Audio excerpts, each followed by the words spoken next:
Hello friends, Radhe Radhe. आज मैं आपको बताऊंगी पंचक में किन चीज़ों का दान नहीं करना चाहिए। ज्योतिष शास्त्र में शुभ और अशुभ मुहूर्त का बहुत महत्व है।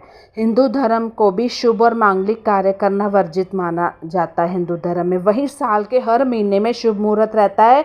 इसी के साथ साथ हर माह में पंचक का टाइम भी होता है। तो धार्मिक मान्यता के अनुसार पंचक में कोई भी कार्य करने से व्यक्ति की शुभ परिणाम नहीं मिलते हैं व्यक्ति को। तो साथ ही सुख समृद्धि में भी कमी आने लगती है और हमसे वो काम गलत हो जाता है, जिसके हमें गलत परिणाम भी भुगतने पड़ते हैं।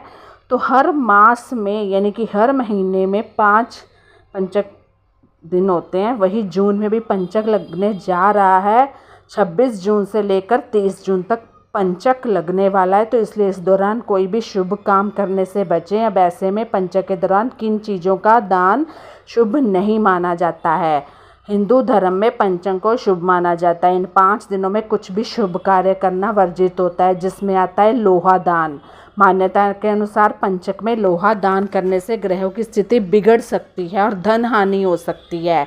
इसके अलावा लोहा मंगल ग्रह से जुड़ा होता है, तो पंचक में मंगल कमज़ोर होता है। इसलिए लोहा दान करने से मंगल ग्रह की कुंडली में अशुभ प्रभाव पड़ सकता है। तो आपको ये 26 से 30 तक ये चीज़ें नहीं दान करनी है।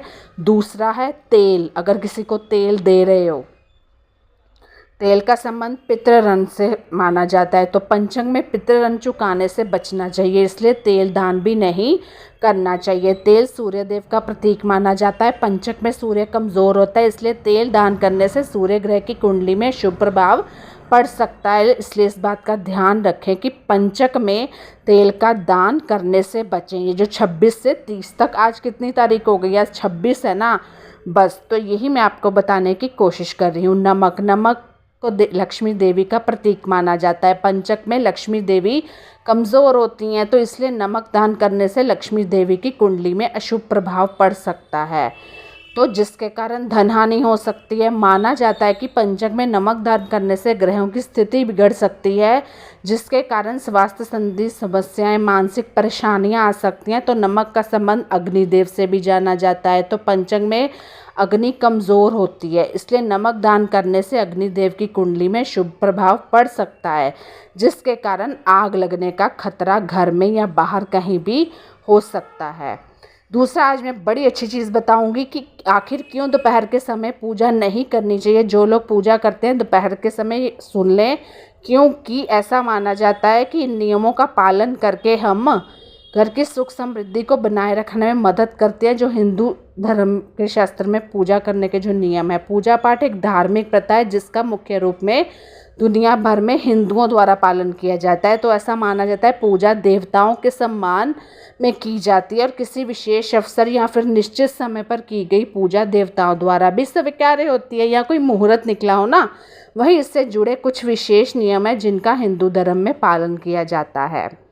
पूजा पाठ हिंदू धर्म के लिए दिन की आवश्यक प्रक्रियाओं में से एक माना जाता है। ऐसा करने से मन को शांत करने में मदद मिलती है और आगे बढ़ने की प्रेरणा मिलती है। पूजा करने से मन को शांति प्राप्त होती है और घर में भी शांत वातावरण बना रहता है। खुद की सेटिस्फैक्शन होती है हमें।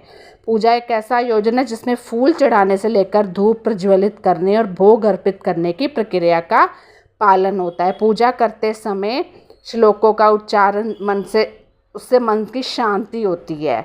सबसे अच्छा समय पूजा का है प्रातःकाल। ठीक है, ऐसा इसलिए होता है क्योंकि इस समय तन और मन दोनों पवित्र होते हैं और हम पूरी तरह ईश्वर में ध्यान केंद्रित कर पाते हैं। इस समय का पूजन सीधे ईश्वर तक जाता है और मन की शुद्धि में मदद करता है। ज्योतिष की माने तो पूजा के कौन कौन से समय हैं? सुबह 4:30 से 5 बजे के बीच, दूसरी 9 से बजे मध्य, दोपहर 12 बजे तक, और फिर शाम को 4 से 6 बजे तक और 9 बजे तक। दोपहर के समय देवताओं का पूजन क्यों ना करें?